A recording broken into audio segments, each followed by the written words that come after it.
Hello guys, in this video, I will show you how to activate your Uber deactivated account. So step 1, open the Uber app and try logging in. If you see a deactivation notice, take a screenshot for your reference. Step 2, head over to help.uber.com and log in with your Uber account. And then select account and payment options and then choose I can't sign in and tap my account is deactivated.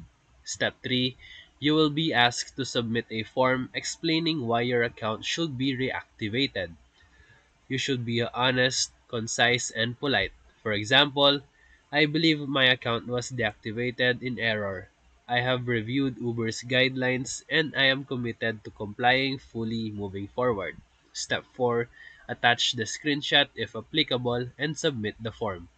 Wait for an email from Uber response, and the time can vary, but it usually takes 24 to 48 hours.